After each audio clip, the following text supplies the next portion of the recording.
Check. Can everyone at least halfway through kind of hear me?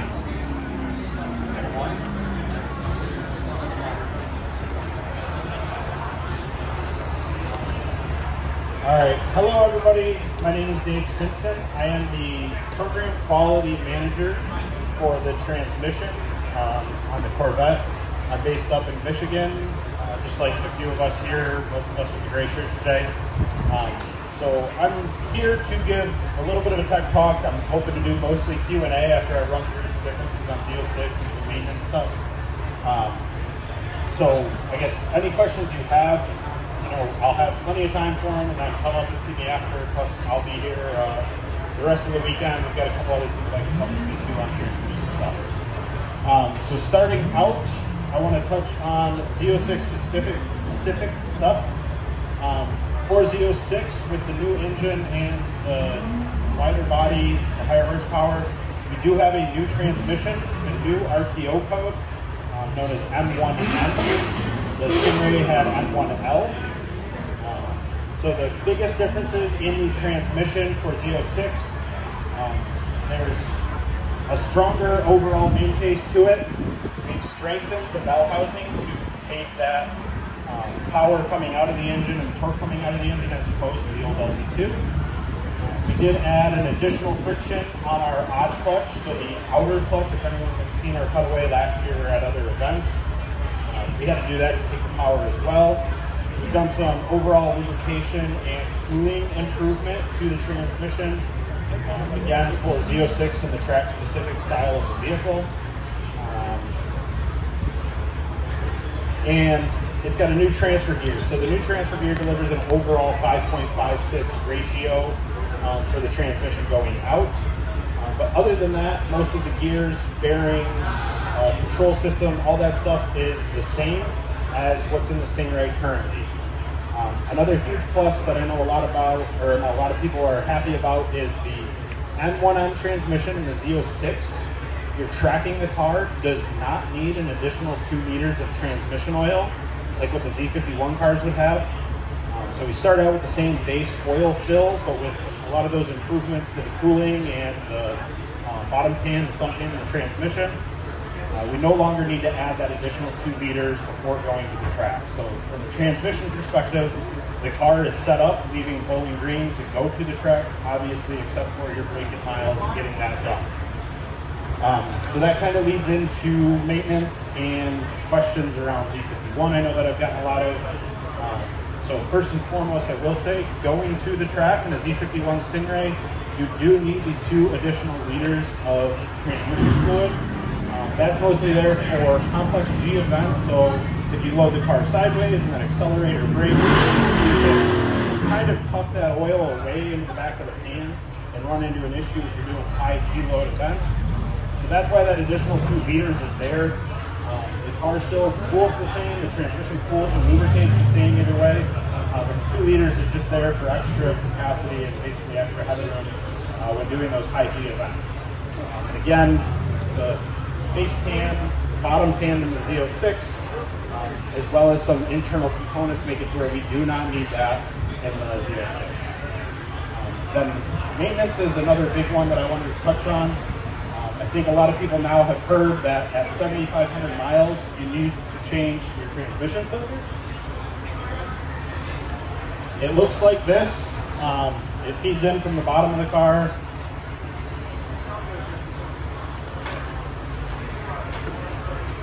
Into this housing. I don't have my cutaway transmission, so I picked a couple extra parts.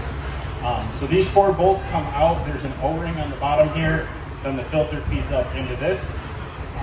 And then if you're putting it back on and doing it yourself, make sure you seat this bottom plate before running these bolts down, or else you can put it in a little crooked and cut that O-ring, and we don't want that to happen, obviously. So the filter is, like I said, 7,500 miles is the first maintenance interval for this filter. That is a kind of break-in filter change. A lot of people, from what we read, see dealers, stuff like that, are changing these a lot sooner than that. I will never tell you not to do more maintenance on your car. It can't hurt if you do it the right way and you don't electric ghost rods or anything like that. But say you change this filter at 3,000 miles, you still need to change this filter again at 7,500 miles or in and around there. Just because you did it early doesn't mean you can push it all the way up to 22,500 miles. We still need, once we hit that 7,500-ish mile mark, that's when most of our braking is done, fully seated, gears are running, and all that kind of good stuff. And then you got to change that filter again, get everything out of there. So I will highlight that again. If you change this filter early, that's great, that's fine. But make sure you're doing it again around that 7,500 mile mark. For anyone who has a 23 model year car, that's Z06 or Stingray, we have added a transmission filter life monitor to the car. So when you go in and you look at your engine oil or your transmission fluid life, we now have added a third line that is transmission filter life.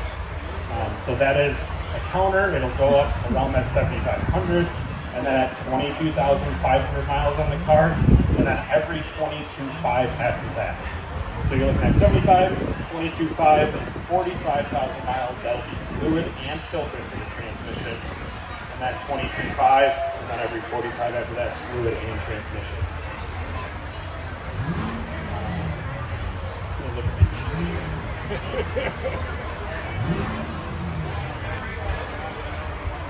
Oh, another big question I have been getting today is around a second transmission plant. I've seen a few questions. Yes, a while ago, GM did announce that we were scaling up St. Catharines, Ontario. They build quite a few engines and transmissions right now. We were scaling them up and bringing them online to be able to build the Tremec transmission up in Ontario, Canada. Right now, currently, every transmission is built in Wixom, Michigan at Tremec's build room there. The St. Catharines is not a move away from Tremec. It is not a takeover of Tremec. It is simply another line to build transmissions in an effort to build more cars and make more of you guys happy with the cars. So there's a lot of benefits to having two lines from back and forth with each other, learning from each other. And then obviously, the more you can produce, the more we can get out there and sell and help people out. So that's another big question. Again, not a takeover or anything of that sort. There will be no way to dictate which plant your transmission comes out of. And all of our parts are the same in between the two plants. But one other thing I will add that I missed initially, on the Z06, we do have new, bigger output shafts coming out of the transmission made into half shafts. Again, that's another thing we had to do for the new power with that engine. So with that, those are the highlights, unless Jeff, you had anything you thought I missed? Just make sure you cover what the big differences between the two transmissions. Yep. I guess I will quickly touch on, we have, for the calibrations and software side of things in the transmission, for Z06, we've done a couple of new and what I think are really cool things. We will have a custom launch control. So anyone who's got a Stingray that's gone on launch, where you put it into sport or track mode, double tap your traction control button and get it into that performance launch mode. We do have a way now to tweak the amount of slip through the car, as well as what RPM you stage that car at. So Stingray stages at 3,500 RPM. Z06 will stage at 4,500 RPM, if I remember correctly. But on Z06, we do have a way to, you can kind of tweak that. So if you're out at the drag strip and you're a quarter mile or eighth mile or whatever, and you're looking for that best time of the day, and conditions are really, really good, you can dial up that RPM a little bit, drop down that slip a little bit, hopefully hook a little bit better, and be able to tweak the car as you go. If you're out on public streets or parking lots, stuff like that, trying to get your best 0 to 60 time, I'm still going to recommend our default launch control. It will be your best setup. But if you're, changing tires or at a drag strip or stuff like that, there is a way to do a little bit of customizing there and, help you turn maybe a little bit better time if that's your main focus. We have added another dual paddle D-clutch launch control, or manual launch we call it. So again, if anyone has a Stingray and they pull both paddles, or if you don't know, you can pull both paddles and it basically puts the transmission into a neutral mode. You can then drive the car. That's how a lot of us are doing it with that car, and bring it up there or whatever. if you're doing that and you're at RPM and you dump both those paddles, it kind of gives you a really easy drive away after that. Some people would prefer to have a more aggressive launch coming out of that. So we added the ability to do that. It's the owner's manual, it's called manual launch. So you pull both pedals, release one pedal, and bring it back. And then when you dump both pedals together, it'll launch like a traditional manual. If you were high RPM, you only step out of that clutch pedal, it'll launch the car hard out of there. So that's another new one. We have increased boosted shifts throughout the transmission. In Stingray, we do that pretty much only in that performance launch mode. We utilize that more in track and a couple times in sport mode when you're in Z06. And then we have also changed the way our patterns work. So tour, sport, track, we kind of ramped all those patterns up a little bit and made them a little bit bigger step and more aggressive in every single mode as we go for Z06. So that's tied in with a lot of different controllers and a lot of different people. But at the end of the day, when someone changes that shift mode, they think it's all a transmission. So when you go from tour to sport or sport to track, Z06 will take a little bit bigger step, get a little bit more aggressive in each one of those moves as you go. One other thing I'll add for 23 overall, so Stingray or Z06, on the dash we've added a green gear icon or a performance shift active icon. That comes on when you start pushing the car a little harder. We had a lot of people who would say, get on the freeway, do a wide open throttle launch coming down the entrance ramp, and I'd say, hey, my transmission's hanging in third gear. Well, yeah, you told the car you wanted to go really, really aggressive, and then you backed out of it. So we think you want to go aggressive, and we're waiting to go. We call that drive style index, and we can ramp that in and out as you go. But what we've done now is if you hit a certain point in that, we give you a light on the dash that just tells you, hey, basically you asked for this, and this is what you wanted. And then if you stay light pedal or you get out of the pedal or set cruise control for so long, we'll say, all right, you must be done here. We'll turn that light back off and dial it back in. So we didn't change how it works. We just are notifying you now when it comes on. It's just a little tiny gear in the cluster right next to the gear or the gear that you're in or the drive management stack. So I think that's, yes, green gear is what I think we used to call it in Camaro and other things. In the manual, it's called performance gear active. Yep. So those were my big ones. I guess I'll open it up to Q&A here and start from there. I know you had one to start. So everything that you mentioned was for the Z06. Is there anything that you're going to be retroactively doing for 2020 model year and 23 model year? C50 work and stuff like that? Anything that you're going to see, like that manual launch on the paddle shifters or anything like that? So the question is, what of the Z06 stuff are we looking to bring back into model year 20 through 22 or 23 stuff? I think most of that is Z06 specific. The green gear we looked at, I don't think we're going to bring it back into the old cars. Like I said, we change something, it's usually not just a TCM change or an ECM change. There's a lot of different modules that all need to talk. And when we change all those modules, we then need to recertify with ECA for fuel. No matter what the change is, there's a lot of stuff that feeds into it. So most of those changes are 23 model year or Z06 and beyond. So you're saying you want me to buy a Z06? I didn't say that. I said manual launch control will not go back into Stingray from everything I know right now. Is there a free transmission filter service for the Z06 or no? Yes. So thank you. That's another one. So the question is there a free transmission filter service on Z06? Maintenance on what's covered by GM will be the same for Z06 as it was for Stingray. So when I mentioned the 7,500 mile transmission filter change, that is covered by your dealer. In the United States, you have one free service at a dealer within 2 years for unlimited miles. Thank you, Jeff. So if you put a lot of miles on your car, it'll be around 7,500. That engine oil monitor will tell you to come in. Your transmission filter monitor will also tell you to go into the dealership. That engine oil change and the transmission filter is covered under that first maintenance.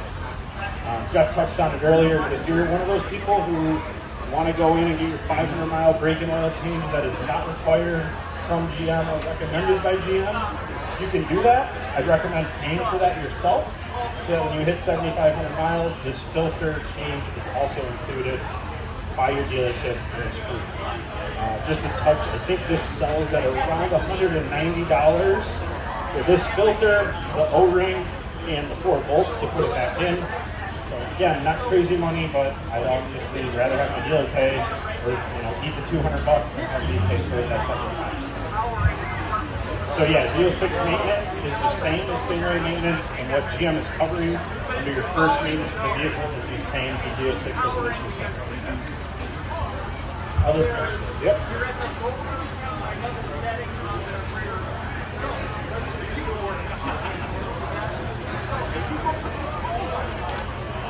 So guys, I think one of the most important things that I would note about that presentation is if you guys have a scenario where you need to get your clutch transmission filter changed. The question here is, customer brought his car in and asked for the additional 2 liters of transmission oil to be added.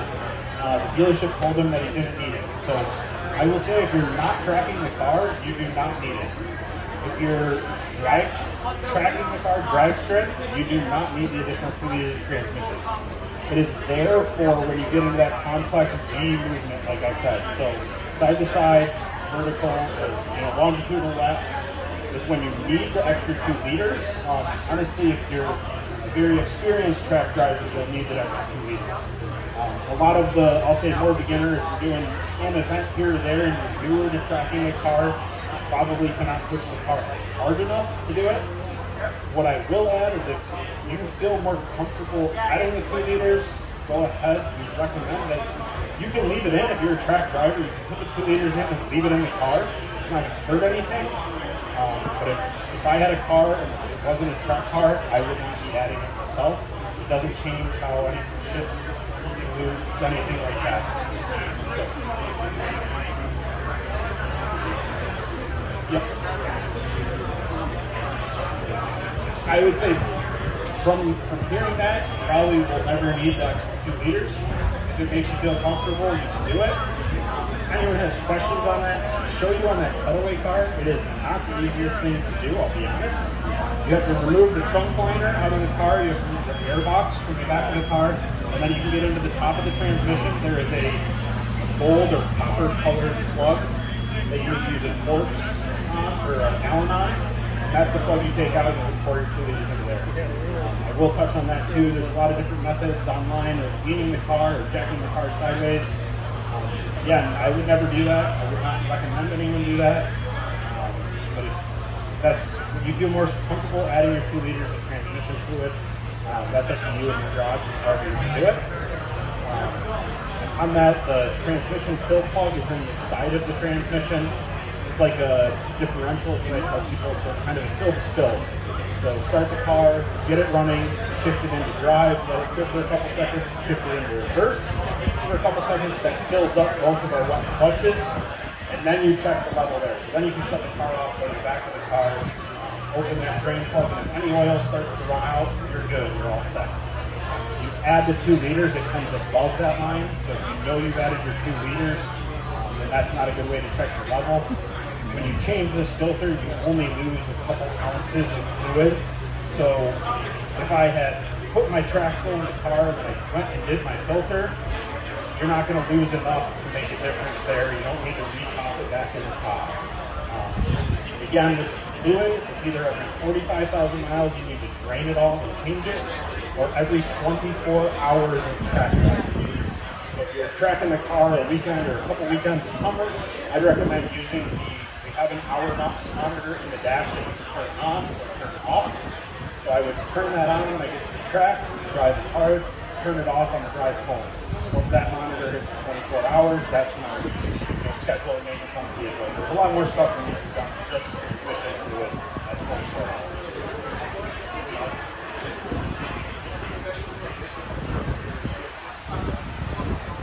Question is, are there special technicians for Z06? I will hand it over to Jeff. Yeah, that's a good question. So we have, to sell a car, you have to be certified or signature for that vehicle. To service it, no, the technician doesn't have to be certified. We'd like to have a certified Corvette technician at the dealer, but some of the smaller ones, they might not have that. And that's why it's your benefit, it's your car. I'd ask, hey, you have a certified Corvette technician here. It's just like you going to a doctor and going for heart surgery.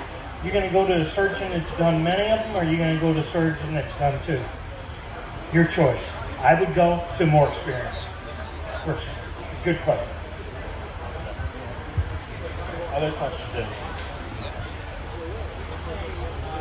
I just had my transmission filter changed 2,500 miles. My engine was getting down and drove 800 miles here. So they get it told. I'm going to redo, put a new filter in at 7,500. So I need to add a transmission fluid because I'm changing the water. So question there is, customer had his transmission filter done around 3,500 miles on the car. He's planning on doing it again around 7,500 miles. I would say if you have not track filled the car, part of the filter service is checking that level at the dealership. So just have them check that level. They'll be able to start the car, warm it up, and pull that drain plug. They might have to add the half a liter or so to it is what I would guess. But yes, they should re-level it after they change that filter unless you track fill the car. Another good point there. If you track fill your car, make sure when you drop it off for a transmission service or that filter or anything, just mention it to them. That way the tech won't open up that drain plug and try and set it and lose your 2 liters of oil. It's not a cheap 2 liters of oil for the transmission. It's Fuchs FFL4 is the fluid. I don't recall the GM price offhand for a bottle of that stuff. I just know it's not super cheap. Around $40 for 1 quart or liter, yeah. So $80 to do that track fill just Because you include the labor. Yeah. So the labor, you're looking at $400 to $600 Again? just saying the labor is usually $400 to $600. That's everything. To to have do your the oil fluid, the 2 liters of transmission fluid added. And that is not a maintenance item. That is not covered under your first maintenance visit. And it's not a warranty item.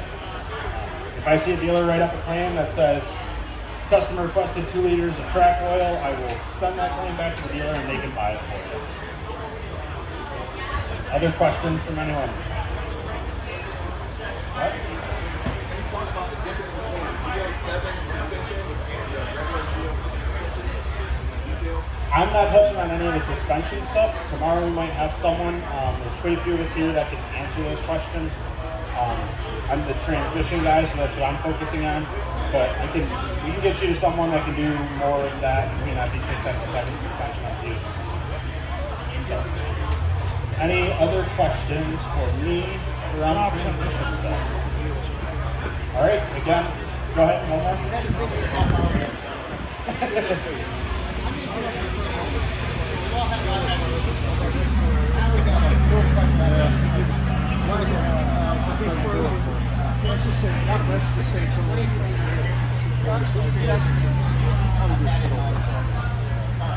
Thank you. I probably should have started there.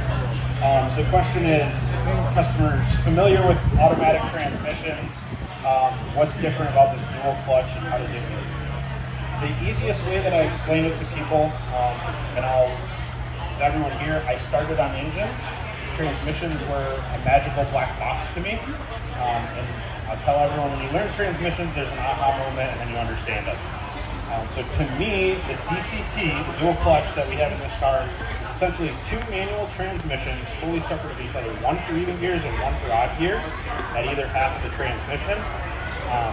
And we just shift them automatically. So you would normally, throw the shifter. We still have forks in there. We still have synchros in between gears. Our gears are always constantly in a mesh. And we just have a solenoid to send hydraulic fluid and move that fork one way or the other in order to shift into whatever gear you're going into. So then when you get into a dual clutch transmission, you have the same thing, but like I said, there's 2 separate ends. And we have one clutch that holds your odd gears and one clutch that holds your even gears. So when you're in first gear, we've got second gear already loaded with the fork essentially pulled into second gear. And then when you go to do that shift, we take our even clutch and just let that take over power flow. So we clamp up the even clutch and that pulls power away from first gear, and then we pull the car out of first gear. So it's a traditional automatic. You have a clutch-to-clutch shift where one clutch is coming in and one clutch is going away, and you need to time that perfectly in the middle. With the dual clutch, especially in the boosted shift, what we do is we actually just grip that second clutch in, pull power away from the first clutch. So the dual clutch is 2 separate transmissions. You control one clutch at a time. Once we take over that power, we pull odd gear back out. We'll select third gear. Now you're driving away in second, and then again, same thing. We'll bring in the odd clutch back on. You're in third gear. We'll reselect fourth, or whatever we have to do from there. So typically, 99% of the time, driving down the road, you have 2 forks engaged in the transmission. You're in 2 gears, but only one of those clutches is driving power. That's why you don't have a tie-up. That's the 1,000-foot level view of a dual clutch works versus an automatic. So, no sun gears, no anything like that in it, like what an automatic has. And I will just mention again, we go those 2 transmissions into a transfer gear, to an output shaft, and then into our ring and pinion from there, because we have a differential integrated in the transmission. So, thank you. I love hearing that. That's what makes these events worth it.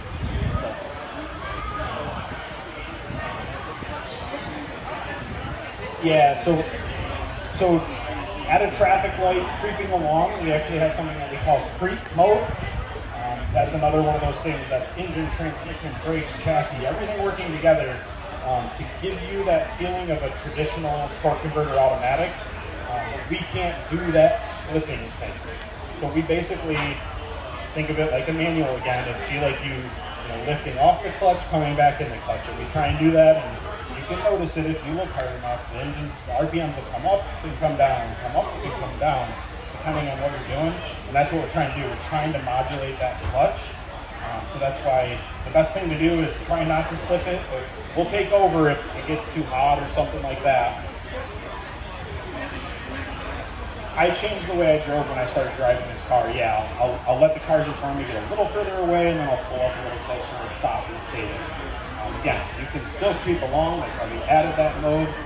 That's why it does it. If you start getting the clutch hot or something like that, you're doing it for a long period of time, we'll shut off creep mode. We'll tell you creep mode disengage, and it'll basically just be back to a hard apply or not. But that would be a long time that you would have to creep along. Yeah, customer behind it. Really good point. If you're creeping along like that, especially if it's downhill, pull both paddles in if you want. It'll put the transmission in neutral. You can roll along. So. Any other last questions while I'm up here? Yep.